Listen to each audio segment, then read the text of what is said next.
They say blood is thicker than water, but apparently not thicker than greed. When my father fired me from our family law firm in front of the entire partnership, he thought he was removing the only obstacle between him and selling my life's work to our biggest competitor.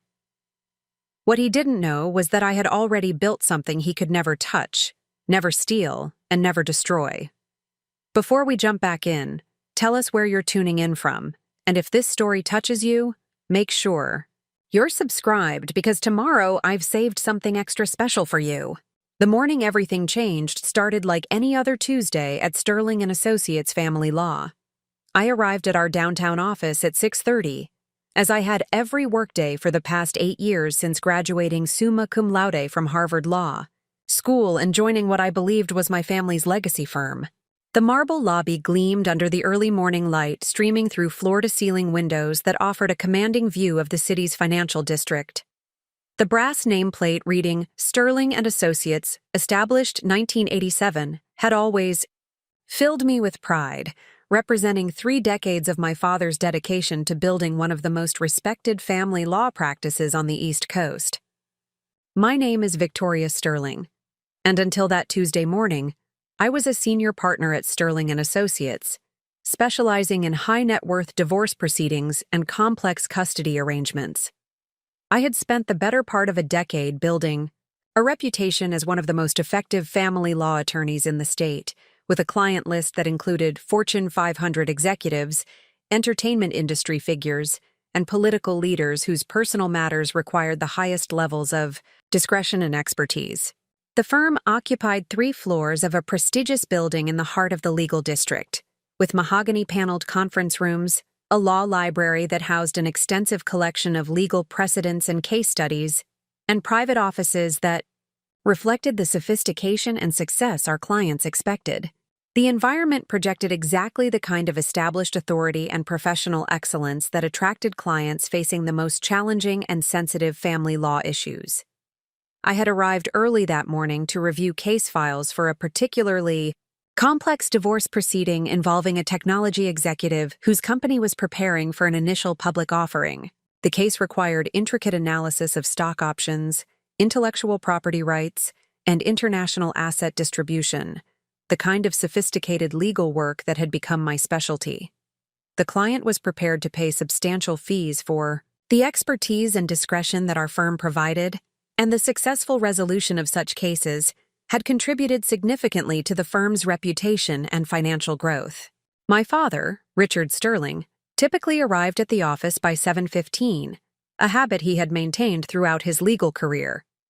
He would begin each day by reviewing the previous day's case developments, checking correspondence from clients, and opposing counsel and planning strategic approaches for ongoing litigation. We had established a routine of meeting briefly each morning to discuss case priorities, client concerns, and opportunities for expanding our practice into new areas of family law. But on this particular Tuesday, something felt different from the moment I entered the building. The usual energy of preparation and anticipation that characterized our morning routine was replaced by an undercurrent of tension that I could not immediately identify. The support staff seemed more focused on administrative tasks than usual, avoiding the casual conversation that typically marked the beginning of our workday. Even Margaret Thompson, our office manager who had worked with my father since the firm's early years, appeared unusually reserved when she greeted me with a perfunctory nod, rather than her characteristic warm smile. I attributed the unusual atmosphere to the stress that naturally accompanied our demanding caseload and the pressure of maintaining the high standards that our clients expected. Family law practice often involved emotionally charged situations, where personal relationships, financial security, and parental rights hung in the balance. The weight of such responsibilities could create tension, even among experienced legal professionals who had handled thousands of similar cases. As I settled into my office and began reviewing the technology executive's file, I noticed several emails that had arrived during the night from clients seeking updates on their cases. This was not unusual, as many of our clients were executives and business leaders who worked irregular hours and expected prompt responses to their concerns. However, The tone of these communications seemed more urgent than typical client inquiries, suggesting a level of anxiety that went beyond normal. Case-related stress. At precisely 8 o'clock, Margaret knocked on my office door with an expression that immediately caught my attention. Her usual professional composure was accompanied by what appeared to be genuine concern, an unusual combination that suggested something significant was developing within the firm. "Victoria, your father would like to see you in the main conference room," she said, her voice carrying a formality that seemed oddly stilted. "The other partners are already assembled for what he described as an important firm meeting." The phrasing struck me as unusual. Partnership meetings were typically scheduled well in advance with detailed agendas distributed to all participants. Emergency sessions were rare and generally reserved for situations involving major client crises, ethical issues, or significant business developments that required immediate attention from the firm's leadership. I made my way to the main conference room, a space that had hosted countless client meetings, settlement negotiations, and strategic planning sessions throughout the firm's history. The room featured a massive oak conference table surrounded by leather chairs, with legal texts and framed photographs of significant case victories adorning the walls. Two of the photographs included images of me with clients following successful resolutions of particularly challenging custody and asset distribution cases. As I entered the conference room, I immediately noticed that all 5 of the firm's other partners were present, along with Robert Chen, our head of business development, and Sarah Mitchell, the firm's chief financial officer. The arrangement around the conference table was formal and deliberate, with my father positioned at the head of the table and the other participants arranged in what appeared to be a carefully planned seating order. The atmosphere in the room was unlike anything I had experienced during my 8 years with the firm. Rather than the collaborative energy that characterized our partnership meetings, there was a palpable tension that suggested serious business, rather than routine discussion. The expressions on the faces around the table ranged from uncomfortable uncertainty to what appeared to be resigned acceptance of an unpleasant but necessary process. My father began speaking with the measured tone he typically reserved for delivering difficult news to clients whose cases had taken unexpected turns. "Victoria, thank you for joining us this morning. We have some significant changes to discuss regarding the firm's future direction and your role within our organization." The formal language and deliberate phrasing immediately activated the analytical instincts I had developed through years of legal practice. In family law, the way information is presented often reveals as much about the underlying situation as the actual content being discussed. My father's choice of words suggested that decisions had already been made, rather than proposals being presented for consideration. The partnership has been conducting a comprehensive review of our business operations, client relationships, and strategic positioning within the family law market, he continued. This analysis has led us to some difficult but necessary conclusions about the changes required to ensure the firm's continued growth and profitability. I remained silent, allowing him to continue while observing the reactions and body language of the other partners. Several years of experience representing clients in contentious divorce proceedings had taught me to read subtle cues that often indicated the true nature of situations that were being presented in diplomatic language. After extensive deliberation, the partnership has decided to pursue a strategic acquisition opportunity that will significantly expand our capabilities and market presence, my father announced. Kellerman, Walsh & Associates has made a substantial offer to acquire our practice, providing resources and infrastructure that will benefit all our clients and create new opportunities for professional growth. Kellerman, Walsh & Associates was indeed one of the largest family law firms in the region, with offices in 4 major cities and a reputation for handling high-profile cases involving celebrities, business leaders, and political figures. Their approach to family law practice emphasized efficiency and volume, rather than the personalized service and sophisticated legal strategies that had distinguished our firm in the marketplace. More troubling was my awareness that Kellerman, Walsh & Associates had been attempting to recruit several of our key attorneys over the past 2 years, offering competitive compensation packages and opportunities for rapid advancement within their larger organizational structure. Their interest in acquiring our firm likely reflected their recognition that our client relationships and specialized expertise represented valuable assets that could enhance their market position.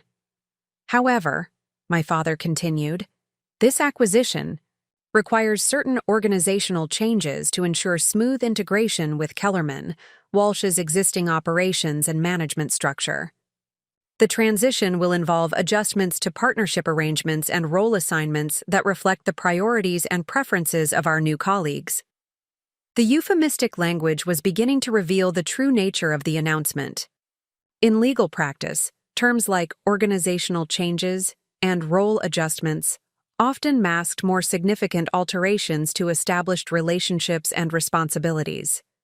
The fact that these changes were being presented as requirements of the acquisition rather than mutual decisions suggested that individual preferences and existing arrangements were being subordinated to external demands.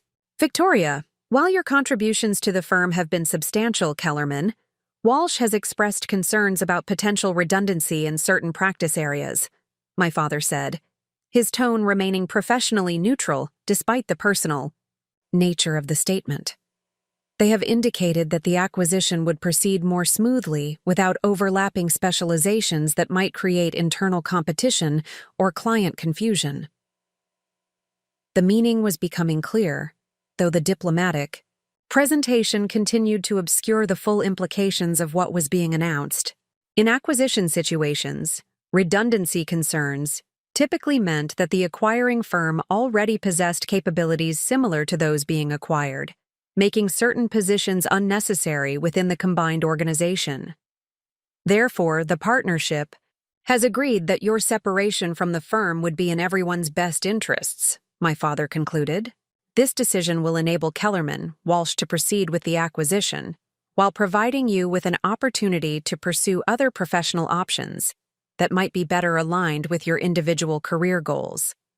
The words settled into the conference room with the weight of a verdict being delivered in a courtroom. 8 years of building client relationships, developing legal expertise, and contributing to the firm's growth and reputation were being dismissed as obstacles to a transaction that would benefit everyone except the person who had helped create the value being sold.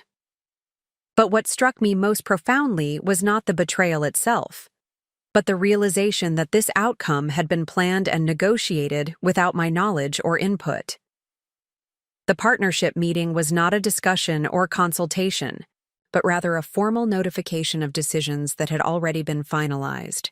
The careful seating arrangement, the presence of business development and financial officers, and the rehearsed nature of my father's presentation all indicated that this moment represented the culmination of extensive planning rather than a spontaneous response to unexpected circumstances. As I sat in that conference room, listening to my father explain why my departure was necessary for the firm's future success, I understood that everything I had believed about my role within the family business had been fundamentally incorrect. I was not a valued partner whose expertise and contributions were essential to our continued success. I was an asset whose value had been calculated and found insufficient to justify retention in the face of a more profitable opportunity. The other partners around the table avoided making direct eye contact, their discomfort evident but their silence indicating acceptance of the predetermined outcome. These were colleagues with whom I had collaborated on complex cases, shared the stress and satisfaction of difficult victories, and built professional relationships that I had assumed were based on mutual respect and shared commitment to our clients' interests. Margaret Thompson, who had been present throughout the meeting but had remained silent, finally spoke with obvious reluctance. "Victoria, we have prepared the necessary paperwork for your transition, including client transfer protocols and administrative arrangements. The partnership hopes that this process can be completed professionally and efficiently, with minimal disruption to ongoing cases and client relationships." The reference to client transfer protocols was particularly significant. The clients I had brought to the firm and served for years were being treated as firm assets to be reassigned, rather than professional relationships that reflected personal trust and confidence in my individual capabilities. The assumption that these relationships could be seamlessly transferred to other attorneys revealed a fundamental misunderstanding of how effective legal representation actually functions. But as I processed the full scope of what was being announced, I realized that my father and the other partners had made a critical miscalculation. They assumed that my value to the firm was limited to my current role and responsibilities, without understanding the broader foundation I had been building for my professional future. They were treating me as an employee whose departure would create a temporary inconvenience, rather than recognizing the strategic preparations I had been making for exactly this type of situation. Over the past 18 months, I had been quietly developing what I privately called my independence protocol, a comprehensive plan for establishing my own family law practice that would leverage the expertise, relationships, and reputation I had built while working within the family firm. This preparation had not been motivated by dissatisfaction with my current position, but rather by a recognition that long-term professional security required diversification and contingency planning that extended beyond dependence on any single organizational structure. The independence protocol included several key components that my father and the other partners were unaware of. I had been building relationships with referral sources, expert witnesses, and other legal professionals who could provide the infrastructure necessary for independent practice. I had identified office space, developed marketing strategies, and created operational systems that would enable me to serve clients effectively without the resources and support structure of an established firm. Most importantly, I had been cultivating relationships with potential clients who were seeking exactly the kind of personalized, sophisticated legal representation that distinguished boutique practices from larger, more impersonal organizations. These relationships were based on trust in my individual expertise and reputation, rather than loyalty to Sterling & Associates as an institutional entity. Preparing and narrating this story took us a lot of time, so if you are enjoying it, subscribe to our channel. It means a lot to us. Now back to the story. As my father concluded his presentation and the other partners began discussing administrative details related to my departure, I made a strategic decision that would define the next phase of my professional career. Rather than arguing, protesting, or attempting to negotiate different terms, I would accept their decision gracefully while implementing preparations they knew nothing about. "I understand," I said calmly, maintaining the professional composure that had served me well in countless difficult client situations. "I appreciate the partnership's transparency regarding this decision and the opportunity to transition my responsibilities in a manner that serves our clients' best interests." The response clearly surprised several people around the table who had apparently expected emotional reactions or attempts to challenge the decision. My father's expression suggested uncertainty about whether my calm acceptance indicated mature professionalism or strategic calculation that he had not anticipated. "I assume that the transition will include appropriate arrangements for cases currently under my direct management," I continued. "Several of these matters involve complex legal issues and client relationships that require careful handling to ensure continuity of representation." "Absolutely," my father replied, seeming relieved by my cooperative attitude. "We want to ensure that all clients continue to receive the highest quality representation throughout this transition period.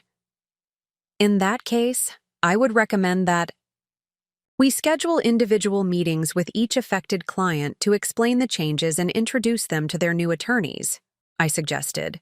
"This approach will demonstrate our continued commitment to their interests and help maintain the trust and confidence that are essential for effective representation." The suggestion was both professionally appropriate and strategically advantageous. Client meetings would provide opportunities to gauge their satisfaction with the proposed changes and their interest in alternative arrangements that might better serve their individual needs. Family law clients often develop strong personal relationships with their attorneys based on trust, communication style, and demonstrated competence that cannot easily be transferred to new representatives. Margaret Thompson made notes regarding the proposed client meetings, while the other partners discussed logistics related to case file transfers, court appearance scheduling, and administrative procedures. The conversation had shifted from the emotional weight of partnership dissolution to the practical mechanics of business transition, a change that suited my purposes perfectly. As the meeting concluded and the participants began dispersing to resume their normal responsibilities, I remained seated for a moment, observing the interactions and expressions that revealed their true feelings about the morning's announcement. Several partners appeared relieved that the difficult conversation was concluded, while others seemed uncertain about the implications of my departure for their own roles within the restructured organization. My father approached me as the conference room emptied, his expression suggesting a desire to address the personal dimensions of what had been presented as a purely business decision. "Victoria, I hope you understand that this was not a reflection on your abilities or contributions. The circumstances created by the acquisition opportunity simply required difficult choices that prioritized the firm's long-term sustainability." "I understand completely," I replied. "Business decisions often require prioritizing opportunities that serve the greatest number of stakeholders, even when those decisions involve personal costs for individual participants."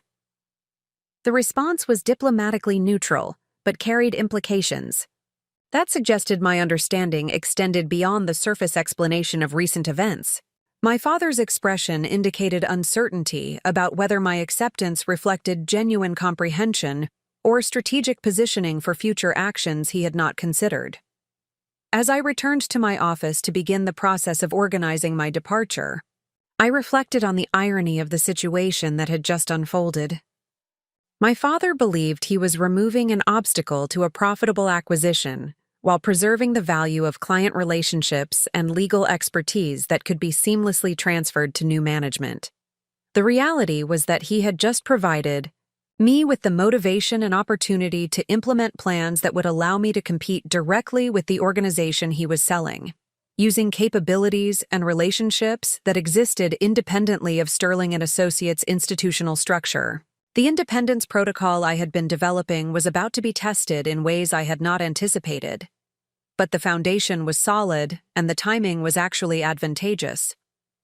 Rather than gradual transition from employed attorney to independent practitioner, I would be implementing a complete strategic pivot that could potentially accelerate my professional development while serving clients who valued personalized representation over institutional efficiency. As I began reviewing the cases under my management and the client relationships that would supposedly be transferred to other attorneys, I realized that my father's assumption about the transferability of trust and professional confidence represented a fundamental misunderstanding of how effective legal representation actually functions in the family law context. The next few hours would determine whether his miscalculation would become my greatest professional opportunity. The elevator ride from the conference room to my office felt like descending through layers of disbelief, each floor marking another stage of comprehension regarding what had transpired during that 20-minute meeting. The polished brass buttons and mahogany paneling that had always represented stability and professional achievement now seemed to mock the assumption that loyalty and competence would be rewarded with security and respect. As the elevator doors opened onto the third floor where my office was located, I walked past the reception area where our firm's achievements were displayed in elegant frames along the corridor walls.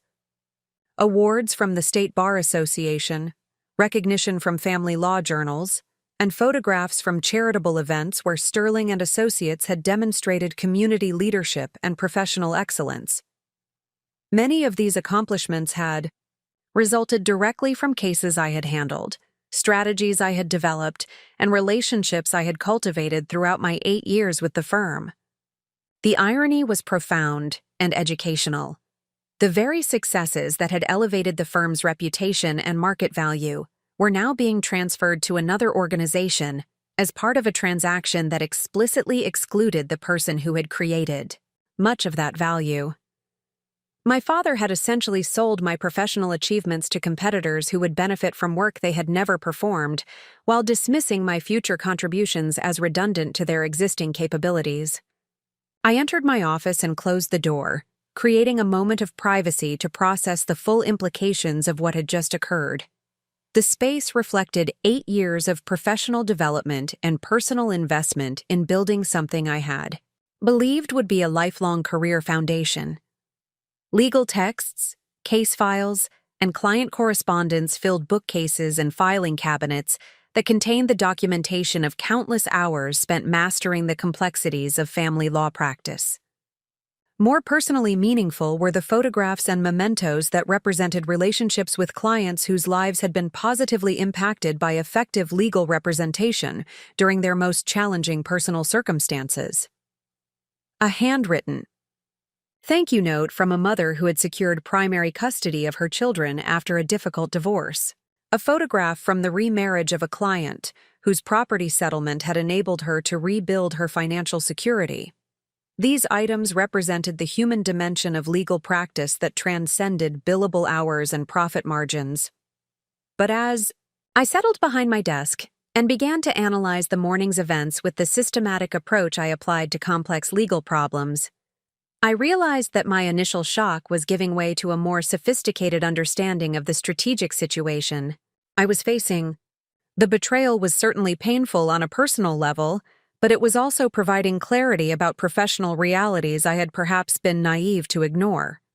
The acquisition by Kellerman, Walsh & Associates had not emerged spontaneously. Major law, firm mergers required months of due diligence, financial analysis, and negotiation between sophisticated parties who understood the legal and business implications of such transactions. The fact that these discussions had proceeded to conclusion without my knowledge or input revealed that my father and the other partners had been deliberately excluding me from strategic decisions that would fundamentally affect my professional future. More troubling was the realization that the redundancy concerns cited by Kellerman, Walsh likely reflected specific information about my practice areas, client relationships, and competitive capabilities. Such detailed knowledge could only have been provided by someone with intimate understanding of our firm's operations and my individual contributions to our success. The betrayal was not simply a matter of choosing financial opportunity over family loyalty, but involved sharing confidential information about our internal operations with competitors who would use that intelligence to our disadvantage. I began reviewing the past 6 months of interactions with my father and the other partners, searching for patterns and indicators that might have revealed the existence of acquisition discussions. The analytical skills that enabled me to identify hidden assets, undisclosed financial relationships, and deceptive behavior in divorce proceedings could certainly be applied to understanding the strategic maneuvers that had led to this morning's announcement. Several seemingly insignificant events began to form a more coherent picture when viewed through the lens of systematic deception. 3 months earlier, my father had requested detailed financial information about my client relationships, including revenue generation, fee structures, and projected earnings from ongoing cases. He had presented this request as part of routine partnership evaluation processes, but the timing and scope of the information gathering now suggested preparation for external due diligence requirements. Similarly, I had noticed increased interest from other partners regarding my case management methods, client communication strategies, and the technological systems I had developed to streamline document preparation and legal research. These inquiries had been framed as collaborative knowledge sharing designed to improve firm-wide efficiency, but they now appeared to be intelligence gathering that would enable smooth transition of my responsibilities to other attorneys or external acquirers. Most significantly, I had been gradually excluded from strategic planning meetings that had previously included input from all senior partners. When I had inquired about these exclusions, my father had explained that the discussions involved administrative matters and financial planning that did not require my participation. The reality was that these meetings had likely focused on acquisition negotiations and transition planning that required my absence to avoid premature disclosure of their intentions. The systematic nature of this deception revealed a level of strategic planning that suggested the acquisition had been under consideration for considerably longer than recent months. Major organizational changes of this magnitude typically required extensive preparation and careful coordination between multiple parties with potentially conflicting interests. The fact that such complex negotiations had been conducted successfully, without my awareness, demonstrated both the sophistication of the planning and the deliberate effort to exclude me from decisions affecting my professional future. But as I continued analyzing the situation, I began to understand that my father and the other partners had made several critical miscalculations that would significantly affect the success of their strategic plans. The first and most important error involved their assumption that client relationships, professional reputation, and specialized expertise could be seamlessly transferred from one attorney to another without significant disruption or loss of value. Family law practice differs fundamentally from other areas of legal specialization because it involves intensely personal relationships between attorneys and clients who are navigating some of the most emotionally challenging experiences of their lives. Divorce proceedings, custody disputes, and asset distribution negotiations require not only technical legal knowledge, but also interpersonal skills, emotional intelligence, and the ability to provide guidance and support during periods of extreme stress and uncertainty. The clients I had served over the past 8 years had not simply hired Sterling and Associates as an institutional entity. They had specifically sought my individual expertise, communication style, and approach to problem-solving that had proven effective in achieving favorable outcomes while minimizing the emotional trauma typically associated with family law proceedings. These relationships were based on personal trust and demonstrated competence that could not be transferred to other attorneys through administrative reassignment. More importantly, many of my clients were currently involved in ongoing cases that required continuity of representation and deep understanding of the strategic approaches we had developed together. Complex divorce proceedings often span multiple years and involve evolving circumstances that require adaptive strategies based on intimate knowledge of the personalities, financial situations, and family dynamics involved.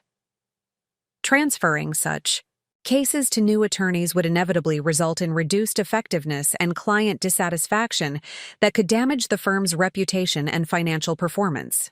The second major miscalculation involved the assumption that my professional network, referral sources, and industry relationships were somehow owned or controlled by Sterling and Associates rather than representing personal connections built through individual reputation and demonstrated competence. Throughout my career, I had cultivated relationships with financial advisors, tax specialists, child psychologists, forensic accountants, and other professionals whose expertise was essential for providing comprehensive representation in complex family law matters. These professional relationships were based on mutual respect, successful collaboration, and demonstrated ability to achieve positive outcomes for shared clients. The referring professionals had confidence in my individual capabilities rather than loyalty to Sterling and Associates as an institutional entity. When cases required specialized expertise or collaborative approaches, these professionals recommended my services specifically rather than suggesting that clients work with any attorney from our firm. Similarly, the reputation I had built within the legal community was based on my individual achievements, professional conduct, and demonstrated expertise rather than association with Sterling and Associates. Recognition from bar associations, invitations to speak at professional conferences, and referrals from other attorneys reflected personal accomplishments that would continue to generate opportunities regardless of my institutional affiliation. The third and perhaps most significant miscalculation involved their lack of awareness regarding the strategic preparations I had been making for independent practice. The independence protocol I had been developing over the past 18 months was specifically designed to enable rapid transition from institutional employment to entrepreneurial practice, while maintaining the highest standards of client service and professional excellence. This preparation had been motivated not by dissatisfaction with my current position, but by recognition that long-term professional security required capabilities that extended beyond dependence on any single organizational structure. The legal profession was experiencing significant changes due to technological advances, evolving client expectations, and increased competition from both traditional firms and alternative service providers. Success in this environment required adaptability, innovation, and entrepreneurial thinking that might be constrained within established institutional frameworks. The Independence Protocol included several components that would enable me to establish effective competition with Sterling & Associates while serving clients who valued personalized representation over institutional efficiency. I had identified and secured office space in a prestigious building that would project the professionalism and sophistication that family law clients expected. The location was strategically chosen to be convenient for the types of clients I served while avoiding direct proximity to Sterling & Associates that might create uncomfortable situations during the transition period. More importantly, I had spent considerable time developing operational systems, technology platforms, and administrative procedures that would enable me to provide the same quality of service that clients had received from our established firm, but with greater flexibility and personalized attention that larger organizations often could not provide. These systems included case management software, client communication protocols, document preparation templates, and financial management, tools that would enable efficient operation without the overhead costs and bureaucratic constraints that affected larger firms. I had also been cultivating relationships with support staff, including paralegals, legal assistants, and administrative personnel who possessed the skills and experience necessary for effective family law practice. Several of these professionals had expressed interest in opportunities for greater responsibility and more direct client interaction than their current positions provided. The prospect of joining a new practice where they could contribute to building something meaningful rather than simply maintaining existing operations had generated enthusiasm and commitment that would be valuable during the challenging early stages of independent practice.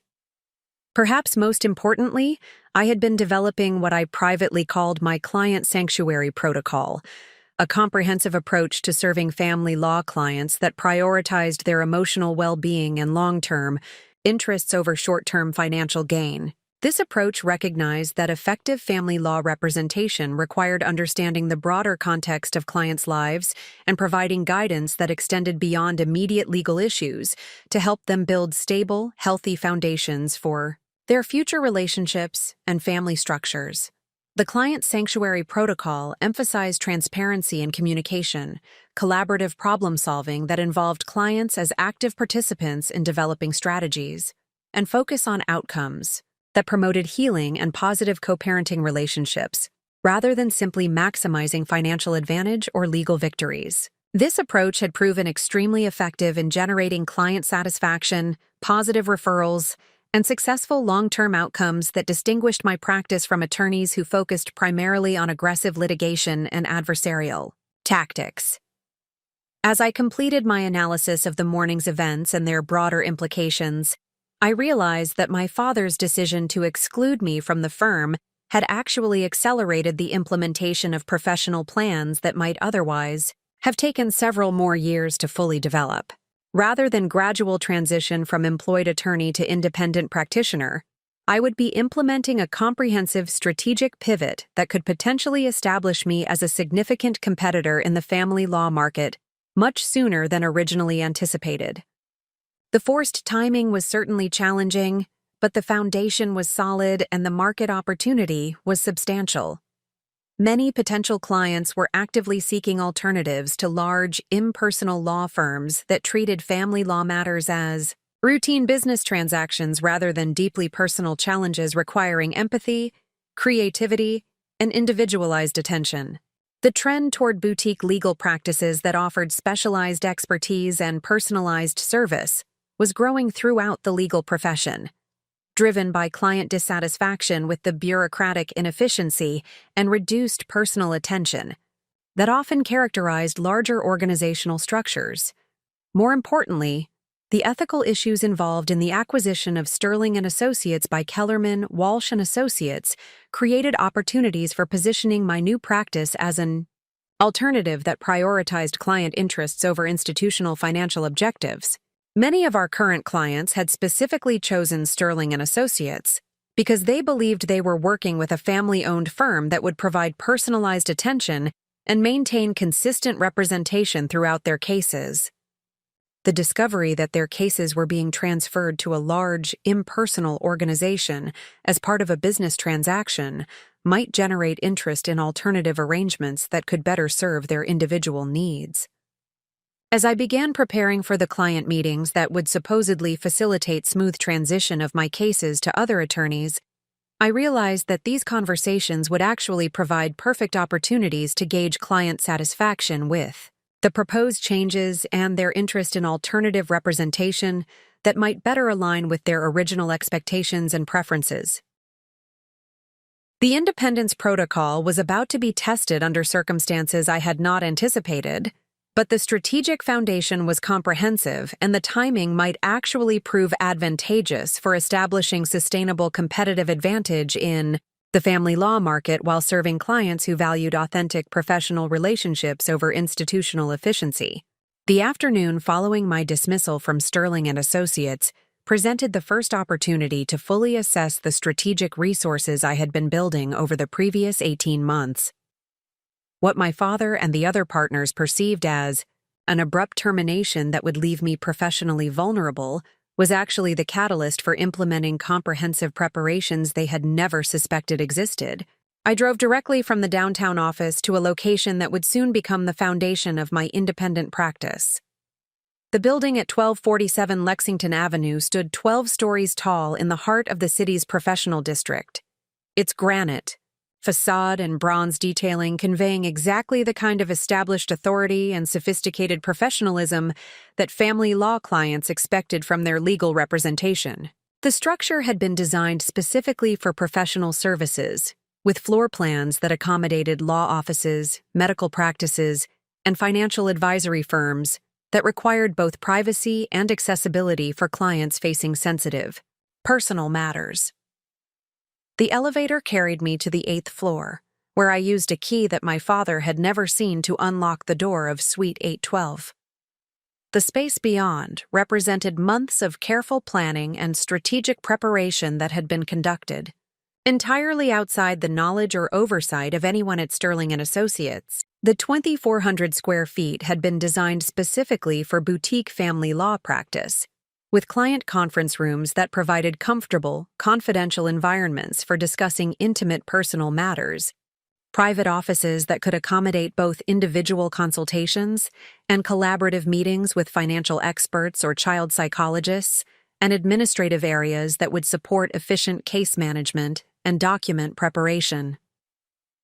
Furniture and equipment reflected careful consideration of both functionality and the psychological comfort of clients who were navigating some of the most stressful experiences of their lives.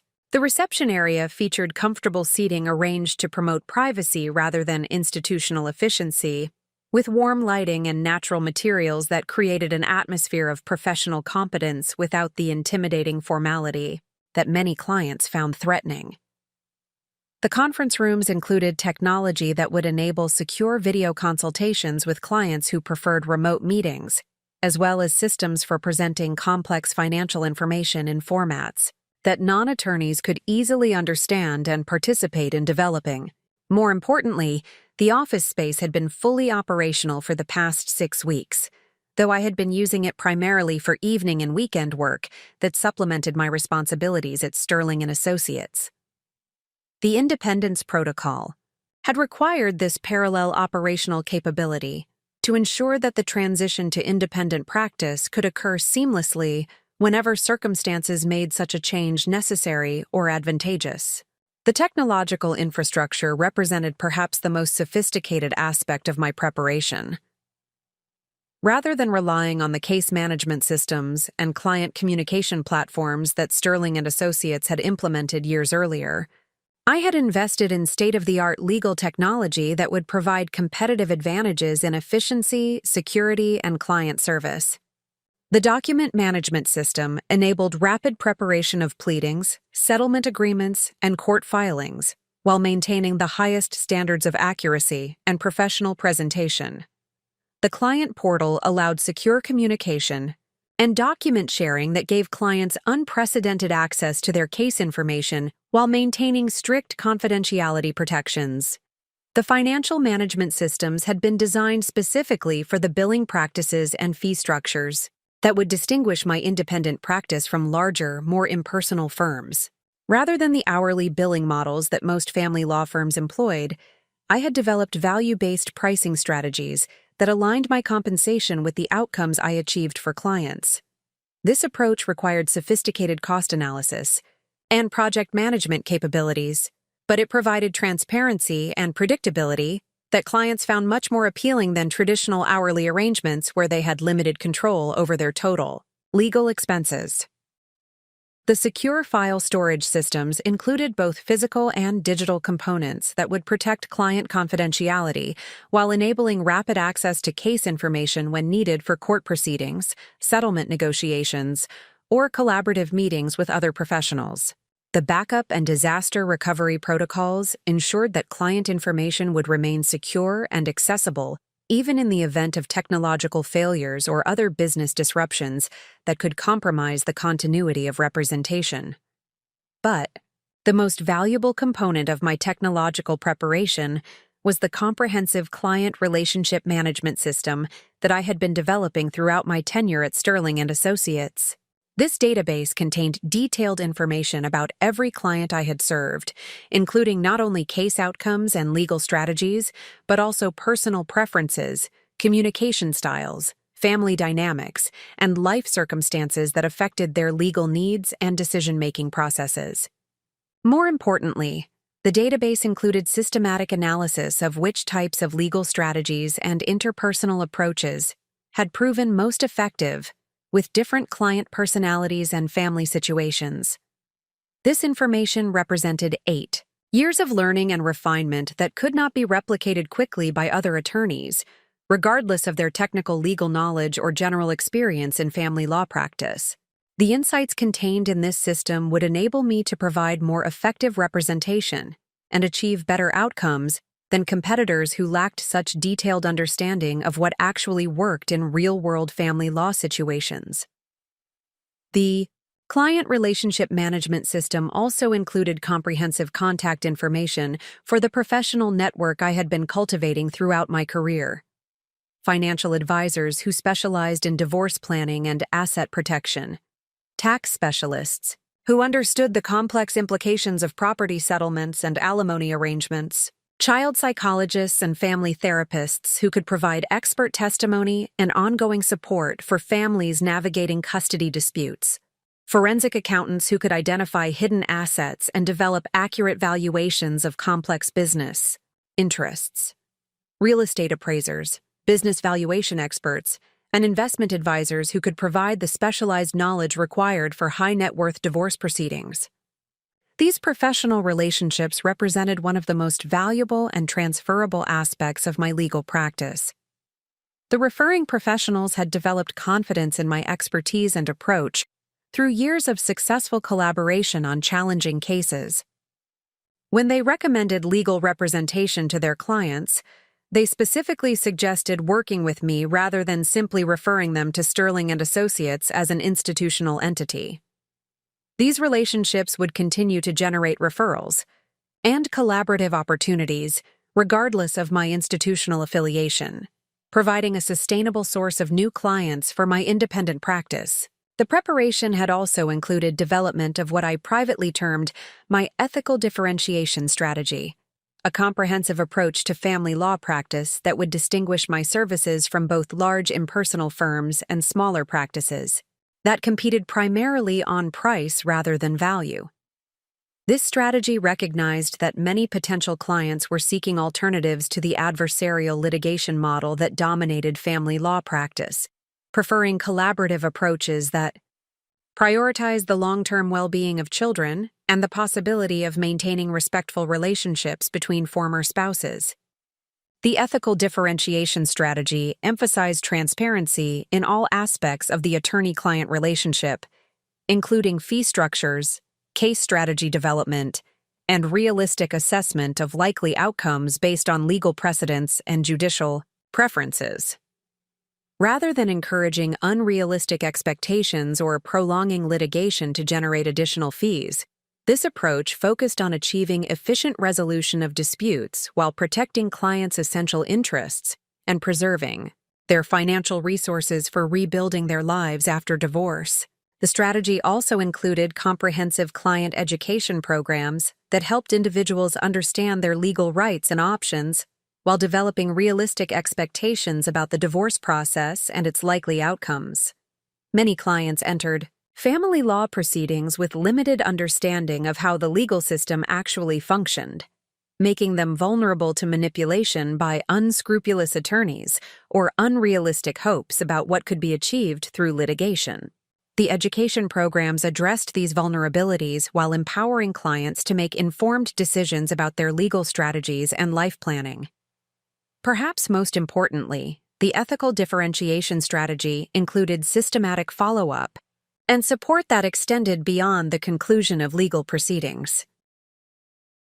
Many clients struggled with the practical and emotional challenges of implementing settlement agreements, adapting to new financial circumstances, and maintaining effective co-parenting relationships after contentious divorce proceedings.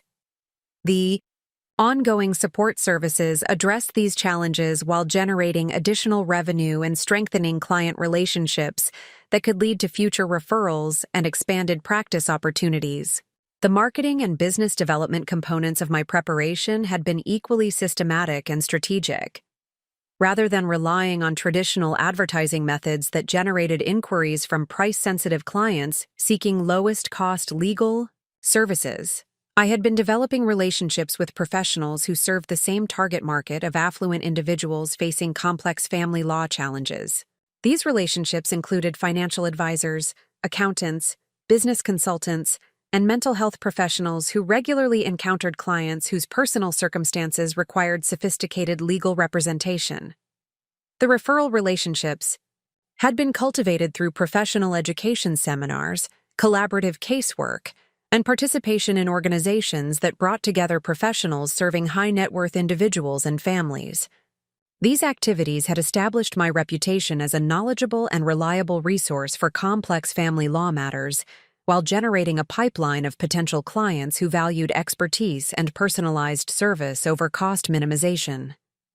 The business development strategy also included thought leadership activities that would establish my expertise and professional reputation within the broader legal community.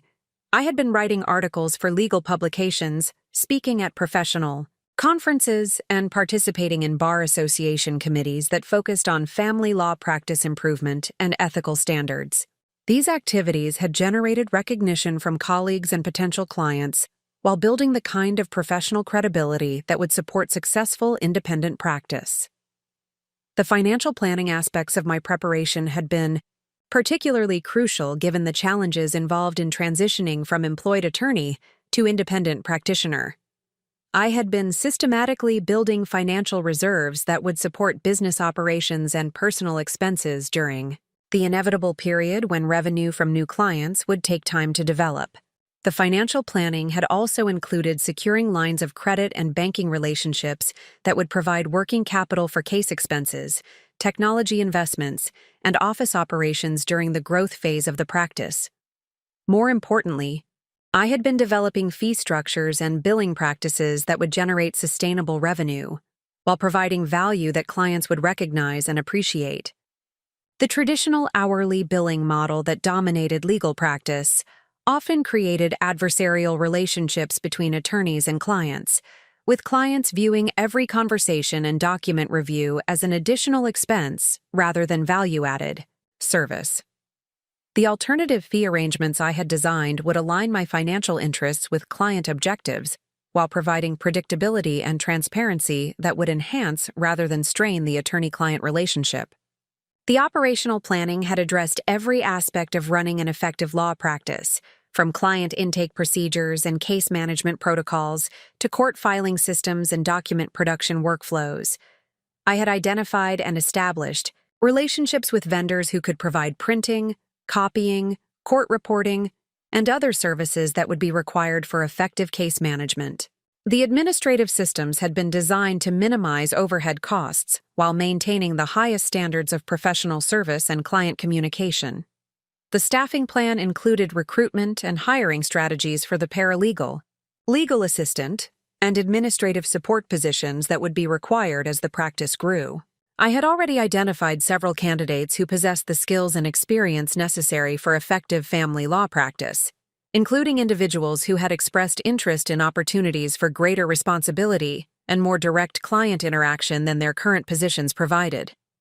The prospect of joining a new practice where they could contribute to building something meaningful, rather than simply maintaining existing operations, had generated enthusiasm and commitment that would be valuable during the challenging early stages of independent practice. The quality control systems had been designed to ensure that every aspect of client service would meet or exceed the standards that had distinguished my work at Sterling & Associates.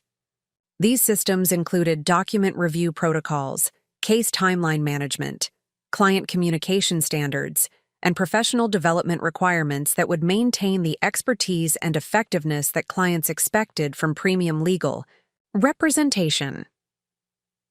As I completed my review of the comprehensive preparation that had been conducted over the previous 18 months, I realized that my father's decision to exclude me from Sterling & Associates had actually provided the perfect opportunity to implement strategic plans that were far more sophisticated and comprehensive than anything he had imagined possible. The Independence Protocol was not simply a contingency plan for responding to unexpected termination, but rather a complete business strategy that could establish sustainable competitive advantage in the family law market while serving clients who valued authentic professional relationships over institutional efficiency. The transition from employed attorney to independent practitioner would certainly involve challenges and uncertainties, but the foundation was solid, and the market opportunity was substantial. More importantly, the ethical framework and client service philosophy that would guide the new practice represented exactly the kind of meaningful professional work that had originally motivated my decision to pursue legal education and family law specialization. The forced timing of this transition was actually advantageous in several respects. The acquisition of Sterling & Associates by Kellerman, Walsh & Associates would inevitably result in changes to client service approaches, fee structures, and case management practices that many current clients would find unsatisfactory. The bureaucratic inefficiency and reduced personal attention that typically characterized large law firm operations would create opportunities for boutique practices that could provide the individualized service and strategic creativity that distinguished effective family law representation. The next phase of implementation would require careful coordination of client transition conversations, staff recruitment, marketing activities, and operational procedures that would establish the new practice as a credible and attractive alternative. For clients seeking sophisticated family law representation, the preparation had been comprehensive, but the execution would determine whether the strategic vision could be transformed into sustainable business success and meaningful professional contribution. The morning after my dismissal from Sterling & Associates marked the beginning of the most strategically critical phase of my professional transformation. Rather than allowing the emotional impact of betrayal to dictate reactive decisions, I implemented a carefully planned response that would establish the foundation for long-term competitive advantage while maintaining the highest standards of professional ethics and client service. The first component of my strategic response involved what I had previously developed as the Client Transition Protocol, a comprehensive approach to communicating with affected clients that would serve their interests while creating opportunities for alternative representation arrangements. The protocol recognized that family law clients often developed strong personal relationships with their attorneys based on trust, demonstrated competence, and communication styles that could not easily be transferred to new representatives through administrative reassignment. At 7:30 that morning, I began implementing the client outreach sequence that had been carefully planned as part of my independence preparation. The initial contact with each client would be conducted through personal telephone calls rather than formal letters or emails, recognizing that the sensitive nature of family law matters required direct communication that could address immediate concerns and provide reassurance about continuity of representation. The first call was to Helena Morrison, a technology executive whose divorce proceedings involved complex international asset distribution, stock option valuations, and custody, arrangements that required ongoing coordination with legal representatives in 3 different jurisdictions. Helena had specifically sought my representation 18 months earlier after interviewing attorneys from 4 different firms, ultimately choosing to work with me based on my experience with high-net-worth divorces and my approach to minimizing the emotional trauma typically associated with contentious family law proceedings. "Helena, this is Victoria Sterling," I began, using the calm, professional tone that had proven effective during previous difficult conversations with clients facing unexpected developments in their cases.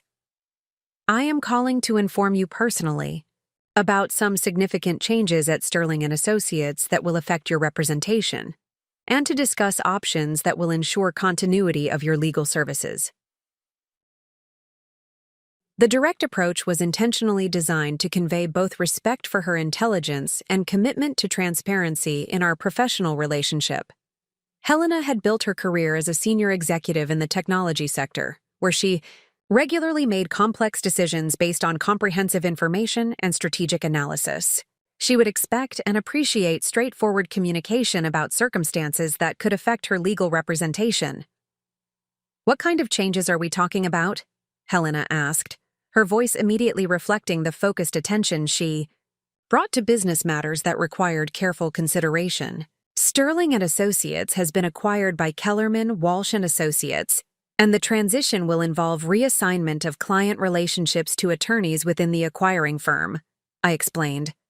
"While Kellerman, Walsh is certainly a reputable organization with extensive family law capabilities, I wanted to discuss your preferences regarding representation during the remainder of your divorce proceedings." The phrasing was carefully chosen to provide accurate information about the acquisition, while avoiding commentary that might be perceived as disparaging toward either Sterling & Associates or Kellerman, Walsh & Associates. Professional ethics required that I present options objectively, rather than attempting to influence client decisions through emotional appeals or competitive positioning.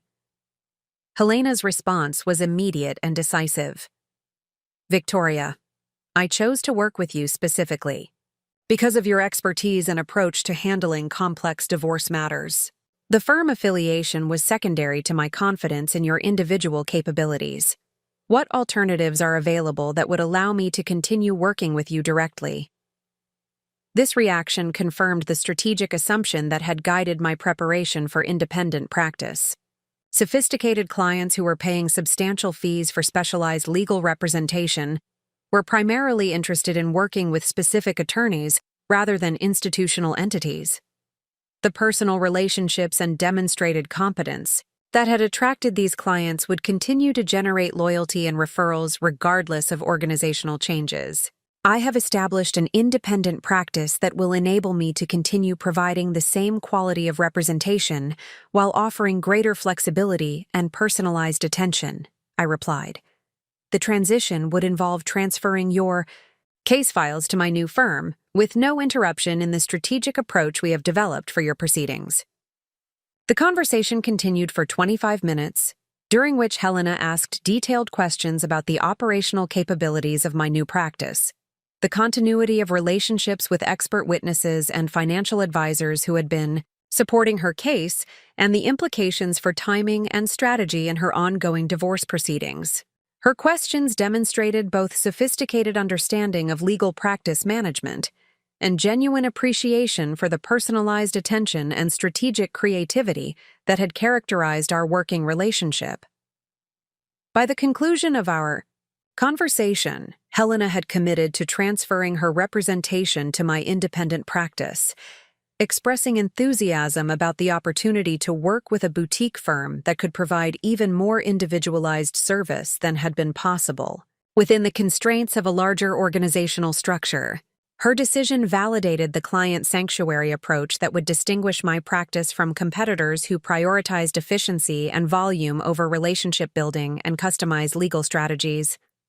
The second client call was to Marcus Chen, a successful entrepreneur whose divorce involved complex business valuation issues, international tax implications, and custody arrangements that required coordination with private school administrators and child development specialists. Marcus had initially contacted Sterling and Associates 6 months earlier after his previous attorney had failed to understand the sophisticated financial structures involved in his technology startup investments. Marcus's reaction to the news about the acquisition was similarly decisive and personally focused. "Victoria, you have been the first attorney who actually understood the complexity of my financial situation and developed strategies that protected both my business interests and my relationship with my children. I have no interest in starting over with someone new who would require months to understand what we have already accomplished together." The conversation with Marcus revealed additional dimensions of client loyalty that extended beyond individual legal expertise to encompass the comprehensive support systems I had developed for clients facing multiple professional and personal challenges simultaneously. His case had required coordination with business advisors, tax specialists, and family counselors who had learned to work collaboratively under my guidance to address the interconnected aspects of his divorce proceedings. "The collaborative approach you have developed with my financial team has been incredibly valuable," Marcus continued. "I cannot imagine trying to recreate that level of coordination and communication with a new attorney who does not understand how all these different pieces fit together." His decision to transfer his representation to my independent practice was accompanied by an immediate offer to provide referrals to other entrepreneurs and business executives who might benefit from the specialized expertise and collaborative approach that would characterize my new firm. This referral commitment represented exactly the kind of business development opportunity that could accelerate the growth of my practice while serving clients who valued innovation and personalized service. The third client conversation was with Sarah Rodriguez, a physician whose divorce involved medical practice valuation, professional liability considerations, and complex custody arrangements that required understanding of the demanding schedule and professional obligations that characterized medical practice. Sarah had sought my representation 8 months earlier after experiencing frustration with attorneys who failed to appreciate the unique challenges facing healthcare professionals. During divorce proceedings, Sarah's response to the acquisition news reflected both personal loyalty and professional pragmatism. "Victoria, you have been the only attorney I have worked with who understood that my medical practice is not just a financial asset, but represents years of professional development and commitment to patient care that cannot be easily divided or restructured. I need representation that recognizes these realities and develops solutions that protect both my financial interests and my ability to continue providing quality health care." Her case had required development of innovative settlement strategies that protected her medical practice while ensuring appropriate financial support for her former spouse and children. The legal precedents and creative approaches we had developed could serve as models for other healthcare professionals facing similar challenges, creating opportunities for specialized practice development that could distinguish my firm within the family law market. The pattern that emerged through these initial client conversations confirmed the strategic assumptions that had guided my preparation for independent practice. Sophisticated clients who were paying substantial fees for specialized legal representation were primarily interested in working with specific attorneys who understood their unique circumstances and could develop customized solutions for complex challenges. The institutional affiliation was secondary to demonstrated competence, communication effectiveness, and the ability to coordinate comprehensive support systems that addressed multiple aspects of their legal and personal needs. More importantly, These clients were enthusiastic about the opportunity to work with a boutique practice that could provide even greater personalized attention and strategic flexibility than had been possible within the constraints of a larger organizational structure. Their commitment to transferring their representation validated the business model I had developed, while providing immediate revenue that would support the operational expenses of establishing independent practice. The client transition conversations also revealed opportunities for expanding my practice into specialized areas that had been constrained by Sterling & Associates' focus on traditional family law services. Several clients expressed interest in ongoing legal counsel that would extend beyond their immediate divorce proceedings to include business planning, estate planning, and family governance services that could help them avoid similar challenges in the future. The afternoon was dedicated to implementing the second component of my strategic response, which involved formal notification to Sterling & Associates regarding client decisions to transfer their representation to my independent practice. This communication required careful attention to professional ethics requirements while protecting both client interests and my own legal position during the transition process. The letter I prepared for delivery to my father and the other partners was structured to comply with all applicable professional responsibility requirements, while clearly establishing my right to represent clients who had chosen to continue working with me despite the changes at Sterling & Associates. The communication emphasized that client decisions to transfer their representation were voluntary and based on their assessment of what would best serve their individual legal needs. Please be advised that the following clients have requested transfer of their legal representation to Sterling Legal Solutions, effective immediately, the letter began, using the name I had selected for my independent practice. These decisions were made voluntarily by the clients after being informed about the acquisition of Sterling & Associates by Kellerman, Walsh & Associates, and the available options for continued legal representation. The letter included detailed procedures for transferring case files, coordinating with opposing counsel regarding changes in representation, and ensuring that all court filings and deadline requirements would be managed appropriately during the transition period. The procedures demonstrated both professional competence and respect for the legitimate interests of Sterling & Associates in managing their own transition obligations under the acquisition agreement. The communication also included formal notice of my resignation from Sterling & Associates, effective immediately, and my establishment of independent practice that would serve clients who had chosen to continue working with me directly. The resignation notice was accompanied by completed administrative paperwork that addressed all outstanding firm obligations and ensured that my departure would not create complications for other attorneys or staff members. The third component of my strategic response involved immediate implementation of the marketing and business development activities that would establish Sterling Legal Solutions as a credible and attractive alternative for potential clients seeking sophisticated family law representation. The marketing strategy emphasized the specialized expertise, personalized service, and innovative approaches that would distinguish my practice from both large impersonal firms and smaller practices that competed primarily on price rather than value. The initial marketing activities included updating professional directory listings, activating the website and social media presence that had been prepared in advance, and notifying professional contacts about the establishment of my independent practice.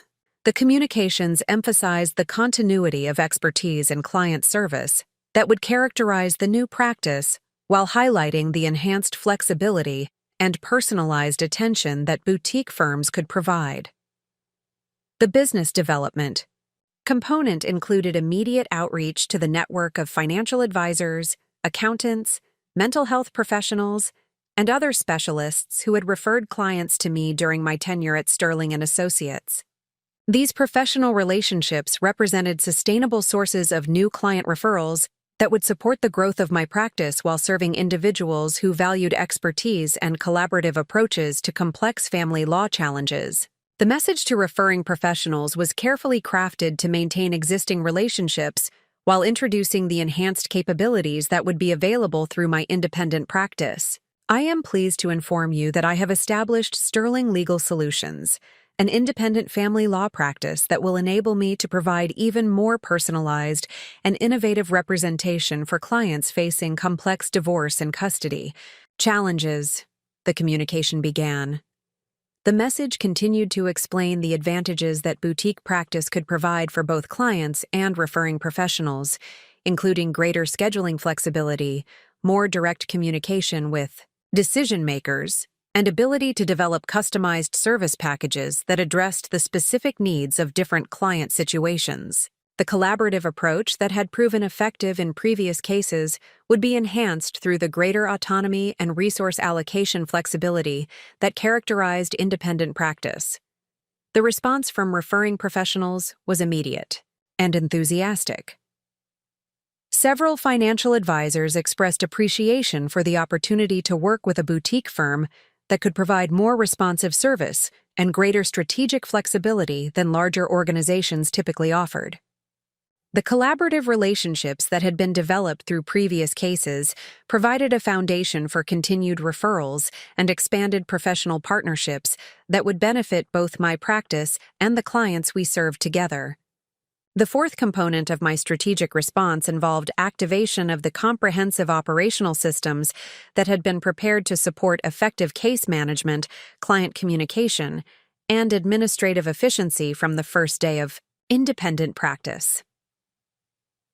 The systems had been designed specifically for boutique family law practice, with emphasis on providing superior client service while maintaining cost efficiency that would enable competitive pricing for sophisticated legal representation.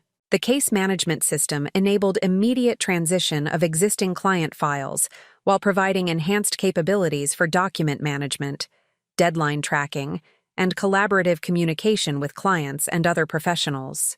The client portal provided secure access to case information, document sharing, and communication tools that would enable more efficient and transparent attorney-client relationships than had been possible within the constraints of Sterling and Associates' established systems. The financial management systems implemented value-based pricing strategies that would provide greater transparency and predictability for clients while generating sustainable revenue for the practice.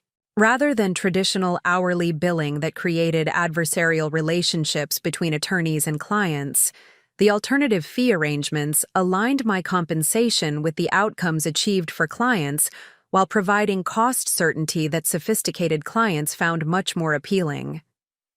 The quality control systems ensured that every aspect of client service would meet or exceed the standards that had distinguished my work at Sterling and Associates. The systems included document review protocols, client communication standards, and professional development requirements that would maintain the expertise and effectiveness that clients expected from premium legal representation. As I concluded the implementation of my strategic response during that first day of independent practice, I realized that the forced timing of this transition had actually provided optimal circumstances for establishing sustainable competitive advantage in the family law market. The acquisition of Sterling and Associates by Kellerman, Walsh and Associates would inevitably result in changes to client service approaches and case management practices that many sophisticated clients would find unsatisfactory, creating immediate market opportunities for boutique practices that could provide superior personalized service. The third day following my departure from Sterling and Associates began with an unexpected telephone call that would reveal the true scope of the strategic maneuvering that had led to my dismissal. The caller was Jennifer Walsh, a former colleague from Harvard Law School who had joined Kellerman, Walsh and Associates immediately after graduation and had risen to senior partner status within their family law division over the past decade. Jennifer had always maintained professional relationships with classmates from our law school cohort, occasionally reaching out to discuss complex cases that required specialized expertise or to explore potential collaboration opportunities. Her call at 8:15 that morning initially appeared to be a routine professional courtesy regarding the acquisition announcement that had been circulated throughout the legal community. "Victoria, I wanted to reach out personally to discuss the transition that is taking place at Sterling and Associates," Jennifer began, her tone carrying the measured professionalism that characterized interactions between experienced family law practitioners. There may be opportunities for collaboration or coordination that could benefit both our practices and ensure continuity of service for affected clients. The initial conversation proceeded along predictable lines, with Jennifer expressing appreciation for the reputation I had built within the family law community and suggesting that Kellerman, Walsh & Associates would welcome opportunities to work with attorneys who possessed specialized expertise in high-net-worth divorce proceedings. However, as the discussion continued, Jennifer began revealing information that suggested her knowledge of recent events extended far beyond what should have been available through routine business communications. We have been particularly impressed by your innovative approaches to complex asset valuation and international custody arrangements, Jennifer continued. Your work on the Morrison Technology executive case and the Rodriguez medical practice valuation demonstrated exactly the kind of sophisticated thinking that our clients are seeking in today's marketplace. The specific references to my recent cases were immediately concerning, as the details Jennifer mentioned had not been included in any public filings or professional publications that would have been accessible to attorneys outside Sterling & Associates. The Morrison case involved proprietary business information and confidential financial data that had been protected by strict confidentiality agreements. The Rodriguez matter included sensitive medical practice details that were subject to both attorney-client privilege and healthcare privacy regulations. Jennifer's knowledge of these case specifics could only have been obtained through direct access to confidential client files or detailed briefings from someone with intimate knowledge of my practice and recent case developments. The implications were troubling from both professional ethics and competitive intelligence perspectives. Jennifer, I appreciate your interest in my work, but I am curious about how you became familiar with specific details regarding cases that involve confidential client information, I replied, using the neutral tone that had proven effective during depositions when attempting to gather information without revealing my own knowledge or strategic objectives. There was a brief pause before Jennifer responded, and when she continued, her tone had shifted slightly toward what appeared to be more calculated disclosure. Victoria, I think there may be some misunderstanding about the timeline and scope of discussions between our firms. The collaboration we have been developing with Sterling & Associates has been ongoing for considerably longer than recent public announcements might suggest. This revelation immediately activated the analytical instincts I had developed through years of investigating hidden assets, undisclosed relationships, and deceptive financial arrangements in complex divorce proceedings. The phrase collaboration we have been developing suggested that the relationship between Kellerman, Walsh & Associates, and Sterling & Associates had extended far beyond the recent acquisition discussions, involving ongoing information sharing, or strategic coordination that had not been disclosed to partners within Sterling & Associates. What type of collaboration are you referring to? I asked, maintaining professional curiosity while beginning to process the implications of what Jennifer was suggesting. Our firms have been exploring opportunities for case coordination, resource sharing, and strategic client development for approximately 18 months, Jennifer explained. The acquisition represents the natural evolution of a partnership that has already proven beneficial for both organizations and their clients. The 18-month timeline was immediately significant, as it coincided exactly with the period when I had first noticed subtle changes in how my recommendations were received during partnership meetings at Sterling & Associates. The gradual exclusion from strategic planning sessions, the increased interest from other partners regarding my case management methods, and the requests for detailed financial information about client relationships now appeared to be components of a systematic intelligence-gathering operation rather than routine internal firm management. More troubling was the realization that my father's decision to remove me from the firm was not simply a response to acquisition requirements imposed by Kellerman, Walsh & Associates. The removal had been planned and coordinated as part of a long-term strategic relationship that involved sharing confidential information about Sterling and Associates operations, client relationships, and competitive capabilities with a direct competitor in the family law market. Jennifer, this ongoing collaboration you are describing would seem to raise significant professional responsibility issues regarding confidentiality, conflicts of interest, and disclosure obligations to clients and partners, I observed, using language that would signal my awareness of the ethical implications while encouraging further disclosure about the scope of activities that had been conducted without my knowledge. Jennifer's response revealed that the situation was even more complex and problematic than I had initially understood. Victoria, the collaboration has been structured very carefully to comply with all applicable professional standards. The information sharing has been limited to strategic market analysis and general industry trends rather than specific client details or confidential case information.